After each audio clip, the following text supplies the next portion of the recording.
Parduodamos suremontuotos patalpos Varėnos mieste, Savanorių gatvėje, perspektyvioje vietoje su dideliu žmonių srautu, šalia geležinkelio ir autobusų stotys, Maxima, Norfa, turgus ir medicinos centras. Patalpos idealiai tinka kirpyklai, grožio ar masažo salonui, kabinetų veiklai ar kitoms paslaugoms.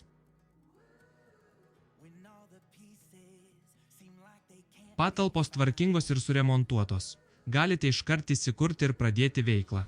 Šildymas nuo židinio arba oras šilumos siurblio, kurį žiemą šildo, o vasarą gali vėsinti. Yra miesto vanduo ir kanalizacija. Atvykite ir įsitikinkite. Vieta verta jūsų verslo.